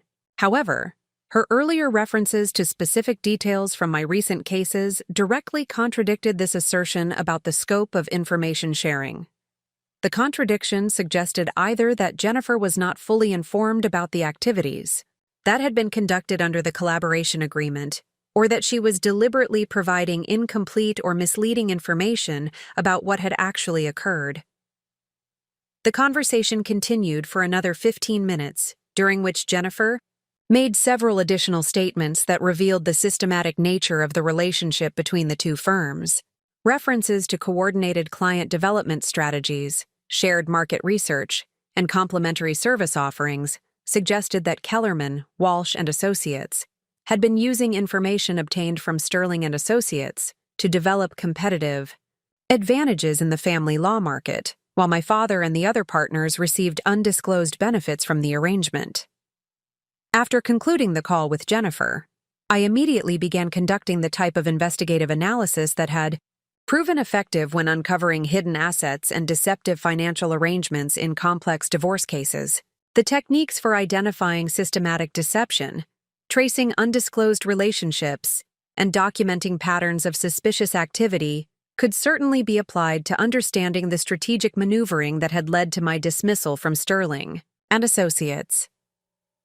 The first component of my investigation focused on analyzing the timeline and circumstances of decisions that had affected my role within the firm over the previous 18 months. Using the systematic approach I employed when investigating financial fraud in divorce proceedings, I began documenting specific incidents, decision patterns, and communication anomalies that might reveal the existence of undisclosed coordination with external parties.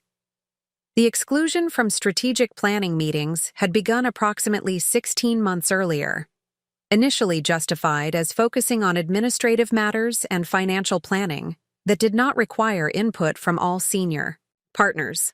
However, reviewing the timing of these exclusions in relation to major client acquisitions and case developments revealed a pattern that suggested the meetings had actually focused on sharing competitive intelligence with Kellerman, Walsh and Associates, rather than addressing routine internal firm management. The requests for detailed information about my client relationships, case management methods, and financial performance had intensified over the past year, culminating in comprehensive data gathering that far exceeded what would have been required for normal partnership evaluation processes. The scope and specificity of the information requested now appeared designed to provide Kellerman, Walsh and Associates with detailed intelligence about Sterling and Associates' most valuable client relationships and competitive capabilities. More significantly, I discovered that several of my innovative legal strategies and case management approaches had been implemented by Kellerman, Walsh and Associates attorneys in recent cases, suggesting that confidential information about my professional methods had been shared despite assertions about limiting collaboration to general market analysis. The timing of these implementations coincided with major case developments at Sterling and Associates, indicating systematic monitoring and appropriation of our competitive advantages. The second component of my investigation involved analyzing financial records and business development activities that might reveal undisclosed compensation or benefits flowing between the two firms. Using forensic accounting techniques I had learned through handling complex divorce cases involving business valuation and hidden asset identification, I began examining publicly available information about both firms' recent growth, client acquisitions, and strategic initiatives. The analysis revealed several suspicious patterns that suggested financial relationships extending beyond the recent acquisition agreement. Kellerman, Walsh & Associates had experienced substantial growth in their family law division over the past 18 months, with new client acquisitions that closely paralleled the types of high-net-worth individuals and complex cases that had characterized Sterling & Associates' traditional market focus. The timing and specificity of this growth suggested access to detailed market intelligence, rather than organic business development. Similarly, Sterling & Associates had received several lucrative consulting assignments and referral relationships that appeared to have originated through Kellerman, Walsh & Associates connections, providing financial benefits to my father and the other partners that had not been disclosed during partnership meetings or included in normal revenue sharing calculations. The financial analysis also revealed that the acquisition price being paid by Kellerman, Walsh & Associates was substantially above market rates for comparable family law practices, suggesting that the transaction included compensation for services or benefits that extended beyond the transfer of client relationships and physical assets. The premium pricing likely reflected the value of competitive intelligence and market advantages that had been provided through the undisclosed collaboration relationship. The third component of my investigation focused on identifying the specific client information and case details that had been shared with Kellerman, Walsh & Associates, despite assertions about limiting information exchange to general market trends. Using the same systematic approach I employed when investigating concealed assets in divorce proceedings, I began analyzing communication patterns, document access records, and timeline correlations that might reveal unauthorized disclosure of confidential client information. The analysis uncovered evidence that detailed information about several high-profile cases had been transmitted to Kellerman, Walsh & Associates attorneys, including confidential financial data, strategic litigation plans, and sensitive personal information about clients who had specifically chosen Sterling & Associates based on representations about privacy and discretion. The unauthorized disclosure of this information represented serious violations of professional ethics requirements and potentially criminal breaches of attorney-client privilege. More disturbing was the discovery that some of this confidential information had been used by Kellerman, Walsh & Associates to develop competitive strategies against Sterling & Associates clients in related proceedings, creating direct conflicts of interest that should have required disclosure and client consent. The systematic use of stolen competitive intelligence to gain advantages over former colleagues and their clients represented a level of professional misconduct that extended far beyond routine business competition. The investigation also revealed that my father had been providing regular briefings to Kellerman, Walsh & Associates regarding my case developments, client relationships, and professional activities, enabling them to monitor and potentially interfere with my work while developing strategies to recruit my clients and appropriate my innovations. The systematic surveillance and intelligence gathering had been conducted without my knowledge or consent, representing both personal betrayal and serious professional ethics violations. The fourth component of my investigation involved examining the broader implications of the collaboration between Sterling & Associates and Kellerman, Walsh & Associates for other attorneys within the family law community. The pattern of activities suggested that similar arrangements might exist with other firms, creating a network of information sharing and competitive coordination that could be affecting market competition and client representation throughout the industry. The analysis revealed that several other boutique family law firms had experienced similar acquisition offers or partnership proposals from Kellerman, Walsh & Associates over the past 2 years, with many of these approaches following periods of increased competitive pressure and client defections that paralleled the pattern I had observed at Sterling & Associates. The systematic targeting of successful independent practices suggested a coordinated strategy for market consolidation that relied on competitive intelligence and strategic manipulation, rather than superior legal services or ethical business practices. More troubling was the discovery that some attorneys who had refused acquisition offers from Kellerman, Walsh and Associates had subsequently experienced client defections, referral source problems, and professional reputation challenges that appeared to result from coordinated competitive interference rather than normal market dynamics. The pattern suggested systematic retaliation against attorneys who failed to cooperate with Kellerman, Walsh and Associates' consolidation strategy. The investigation also uncovered evidence that the collaboration network included relationships with other professional services providers, including financial advisors, accountants, and business consultants who served the same client base as family law attorneys. These relationships enabled coordinated competitive intelligence gathering and strategic interference that extended beyond the legal profession to affect the broader ecosystem of services supporting high-net-worth individuals during family transitions. As I completed my analysis of the systematic deception and competitive manipulation that had led to my dismissal from Sterling and Associates, I realized that the situation represented far more than personal betrayal or routine business competition. The discovery revealed a sophisticated network of professional misconduct that was affecting multiple attorneys, clients, and professional service providers throughout the family law community. The evidence I had gathered documented serious violations of professional ethics requirements, potential criminal breaches of confidentiality obligations, and systematic interference with client representation that undermined the integrity of the legal profession.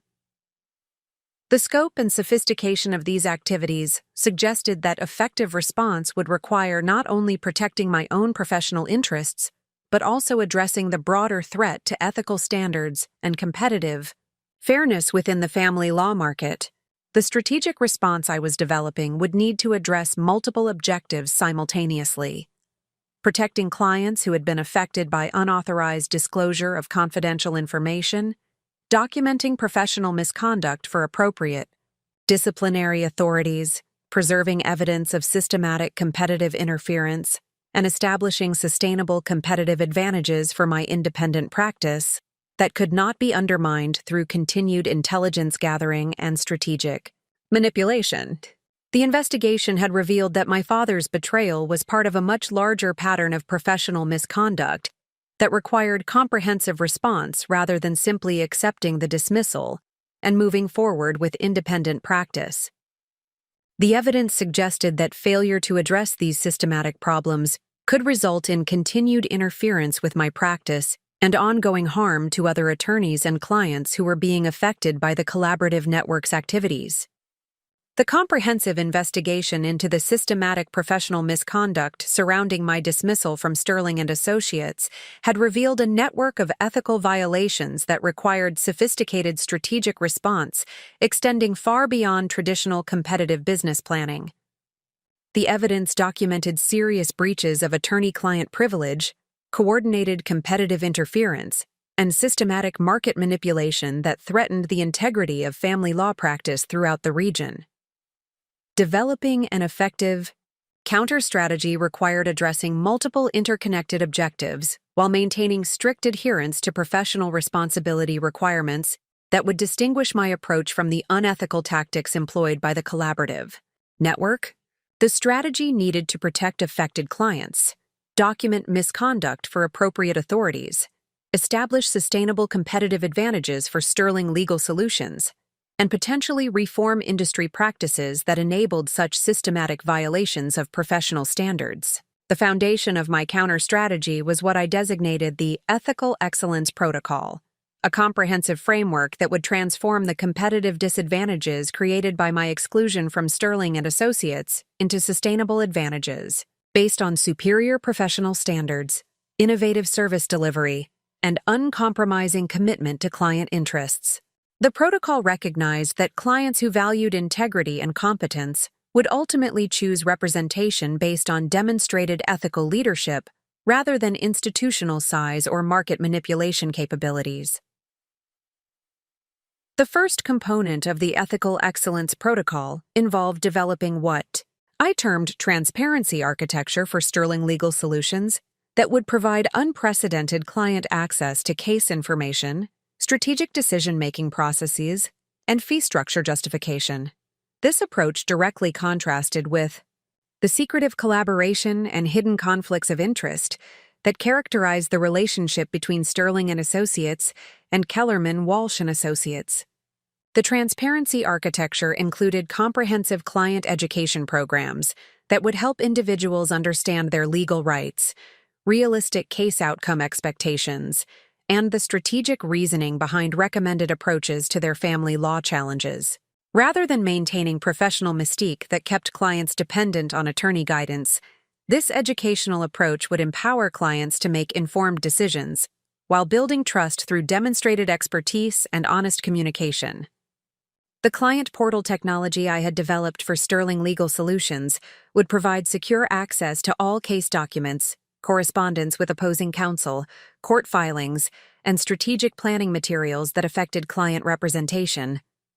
This level of transparency was unprecedented in family law practice, where attorneys typically controlled information flow to maintain leverage and justify billing practices that clients often found difficult to understand or evaluate. The fee structure transparency included detailed explanation of billing methodologies, cost-benefit analysis for different strategic approaches, and regular reporting that enabled clients to track expenses against achieved outcomes. Rather than traditional hourly billing that created adversarial relationships between attorneys and clients, the value-based pricing models would align my compensation with client satisfaction and case success while providing predictability that sophisticated clients found essential for financial planning. The second component involved developing collaborative excellence standards that would distinguish Sterling Legal Solutions through superior coordination with other professionals who served the same client base. Rather than the competitive intelligence gathering that characterized the Sterling and Associates relationship with Kellerman, Walsh and Associates, my collaborative approach would focus on genuine service integration that enhanced client outcomes, while respecting professional boundaries and confidentiality requirements. The collaborative excellence standards included formal protocols for working with financial advisors, tax specialists, mental health professionals, and other experts whose services were essential for comprehensive family law representation. These protocols emphasized clear communication, defined responsibilities, shared commitment to client interests, and systematic quality assurance that would ensure all collaborative relationships enhanced rather than complicated client representation. The professional network development strategy focused on building relationships with practitioners who shared commitment to ethical excellence and client-centered service delivery. Rather than competing for market share through information sharing or strategic coordination, this network would enhance service quality through genuine expertise sharing, best practice development, and collaborative innovation that benefited all participants while maintaining strict confidentiality and conflict of interest protections. The referral relationship management included systematic follow-up with clients and referring professionals to ensure satisfaction with collaborative service delivery and identify opportunities for continuous improvement. This approach would demonstrate commitment to long-term relationship building rather than transactional business development, creating sustainable competitive advantages based on demonstrated value rather than strategic manipulation. The third component focused on innovation leadership that would establish Sterling Legal Solutions as the premier source of creative legal strategies and cutting-edge approaches to complex family law challenges. The innovation framework would leverage my expertise and analytical capabilities to develop solutions that other attorneys could not replicate without similar investment in professional development and technological infrastructure. The legal technology innovations included artificial intelligence applications for document analysis, predictive modeling for case outcome assessment, and automated systems for deadline management and court filing coordination. These technological Capabilities would enable more efficient case management while providing analytical insights that enhanced strategic decision-making and improved client outcomes. The Strategic Innovation Program included development of novel approaches to complex asset valuation, international custody arrangements, and high-conflict divorce mediation that would distinguish sterling legal solutions within the family law market. These innovations would be protected through careful documentation and systematic implementation that prevented unauthorized appropriation while demonstrating superior results for clients. The thought leadership activities included writing for professional publications, speaking at legal conferences, and participating in bar association committees focused on family law practice improvement and ethical standards enhancement. These activities would establish recognition within the legal community while generating referrals from attorneys who respected innovation and ethical excellence. The fourth component involved developing competitive intelligence defense capabilities that would protect sterling legal solutions from the type of systematic monitoring and strategic interference that had affected my work at Sterling & Associates. This defensive strategy recognized that effective independent practice required protection from competitors who might attempt to appropriate innovations or interfere with client relationships through unethical means. The information security protocols included comprehensive data protection systems, secure communication channels, and access controls that would prevent unauthorized disclosure of confidential client information or strategic business planning. The security measures exceeded industry standards while remaining practical for daily operations and client communication requirements. The competitive monitoring systems would provide early warning regarding attempts to appropriate intellectual property, recruit key staff members, or interfere with client relationships through deceptive practices. These systems included relationship mapping, communication pattern analysis, and market intelligence gathering that would enable proactive response to competitive threats while maintaining strict ethical boundaries regarding information gathering and competitive tactics. The legal protection framework included comprehensive documentation of intellectual property, systematic evidence preservation for potential misconduct reporting, and preparation for litigation that might be required to protect sterling legal solutions from systematic competitive interference. This framework would demonstrate commitment to ethical standards while providing deterrent effect against competitors who might consider inappropriate tactics. The fifth component focused on market education that would help potential clients understand the benefits of boutique family law practice while raising awareness regarding the ethical issues associated with large firm consolidation and collaborative arrangements that compromised client representation. This educational approach would create market demand for the type of ethical excellence and personalized service that Sterling Legal Solutions would provide. The client education programs included seminars, publications, and online resources that would help individuals navigate family law challenges while making informed decisions about legal representation. The educational content would emphasize the importance of transparency, ethical standards, and client-centered service delivery, while highlighting the advantages of working with attorneys who prioritized long-term client relationships over short-term financial gain. The professional education initiatives included presentations to business groups, financial planning organizations, and mental health professional associations that would increase awareness regarding the family law representation options available to their clients. These educational programs would position Sterling Legal Solutions as the preferred resource for professionals who wanted to recommend attorneys committed to ethical excellence and collaborative service delivery.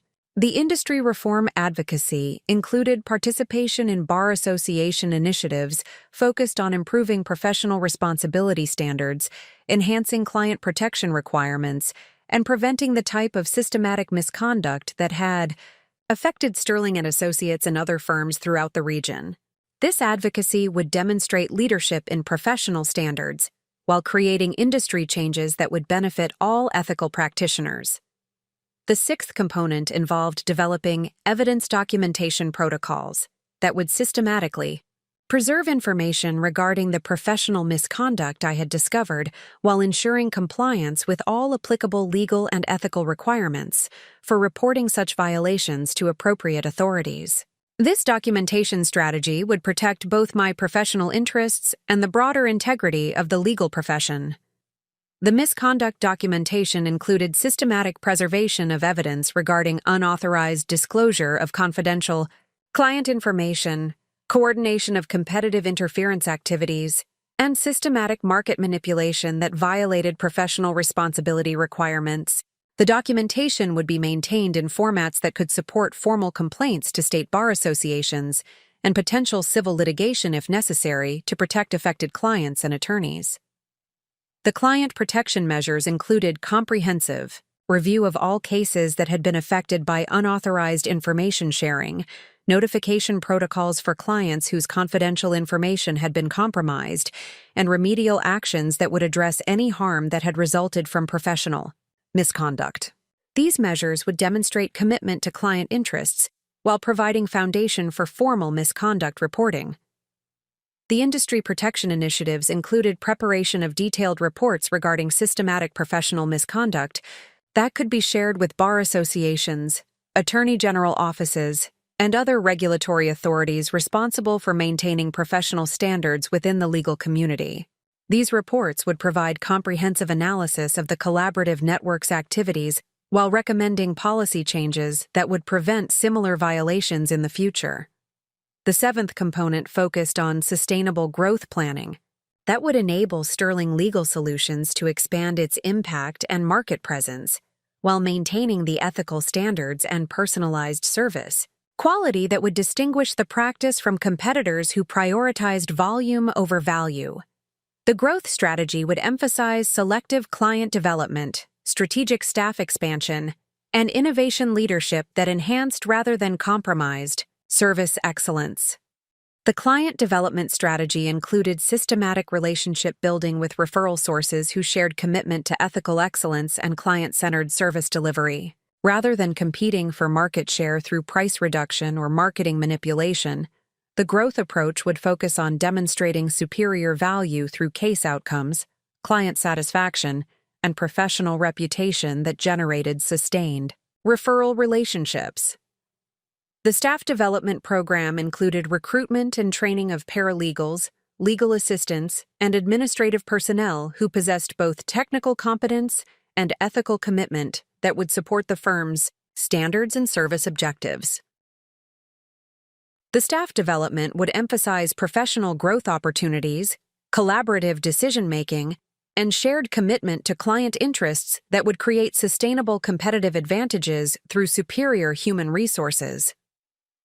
The practice expansion planning included potential addition of complementary legal services, geographic market development, and strategic partnerships that would enhance client service while maintaining the boutique practice advantages that distinguished Sterling Legal Solutions from larger, more impersonal organizations. The expansion would be guided by client needs assessment and market opportunity analysis, rather than growth targets that might compromise service quality or ethical standards.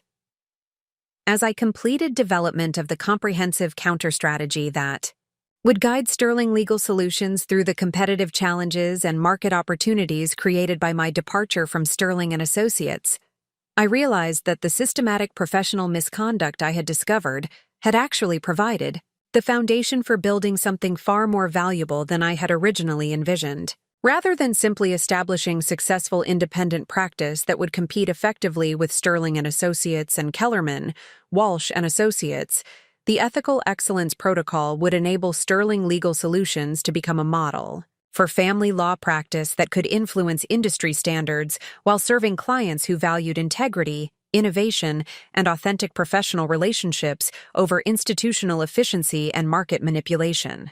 The counter-strategy addressed both immediate competitive requirements and long-term professional objectives that would distinguish Sterling Legal Solutions as the premier choice for sophisticated clients seeking representation that combined technical excellence with uncompromising ethical standards. The comprehensive approach would transform the competitive disadvantages created by systematic misconduct into sustainable advantages, based on superior professional capabilities and authentic commitment to client interests. Implementation of the Ethical Excellence Protocol would require careful coordination of multiple initiatives while maintaining focus on immediate client service requirements and business development activities that would establish sterling legal solutions as a credible alternative to larger firms.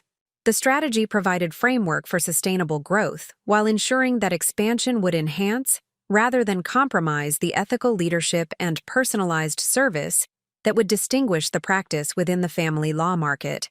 The implementation of the Ethical Excellence Protocol required sophisticated psychological pressure tactics that would expose the collaborative network's activities while maintaining strict adherence to professional responsibility standards. The approach I developed leveraged principles of strategic communication and behavioral analysis that had proven effective in complex divorce negotiations, where understanding human psychology often determined the difference between successful outcomes and prolonged conflict. The foundation of my psychological pressure campaign was what I designated ethical transparency advocacy, a systematic approach to raising professional standards throughout the family law community while creating uncomfortable scrutiny for practitioners who had been engaging in questionable collaborative arrangements. This strategy would force the network to either defend their practices publicly or modify their behavior to avoid professional censure. The first component involved strategic engagement with professional organizations and bar association committees that had jurisdiction over attorney conduct and industry standards.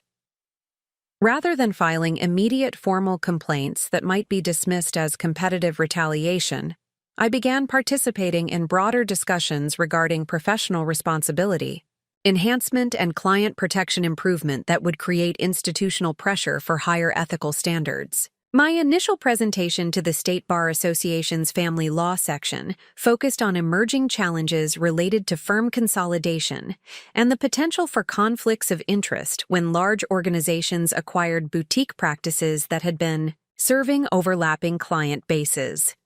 The presentation did not identify specific firms or individuals, but rather addressed systematic vulnerabilities that could compromise client representation when acquisition activities were not conducted with appropriate safeguards and disclosure requirements.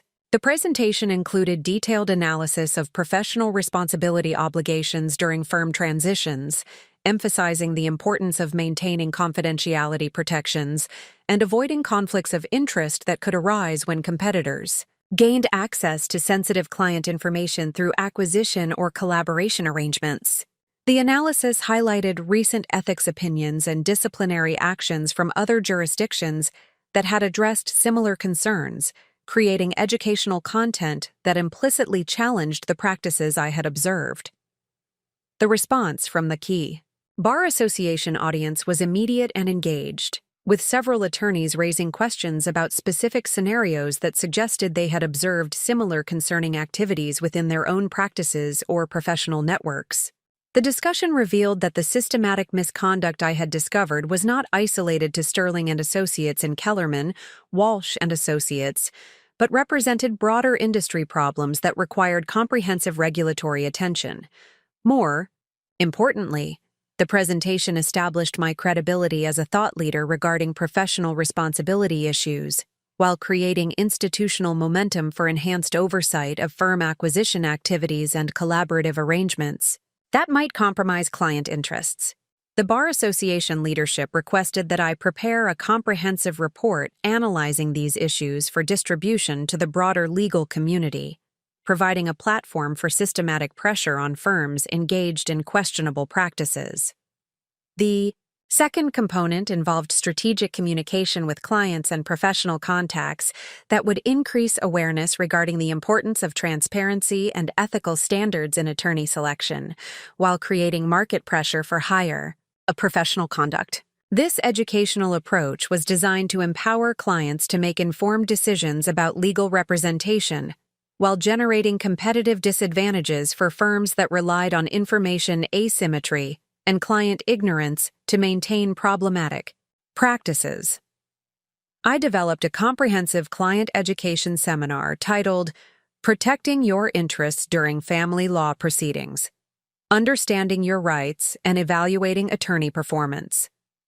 The seminar addressed fundamental questions that many clients had never considered, including how to assess whether their attorney was maintaining appropriate confidentiality protections, avoiding conflicts of interest, and providing transparent communication regarding case strategy and fee structures.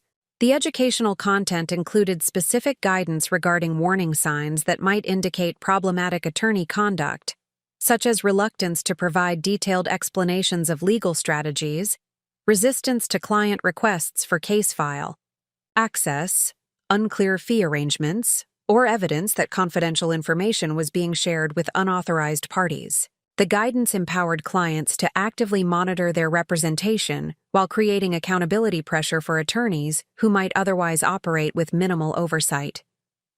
The seminar also addressed the advantages of working with boutique practices that could provide personalized attention and transparent communication, contrasting these benefits with the potential disadvantages of large firm representation, where clients might receive less individual attention and have limited access to senior attorney time.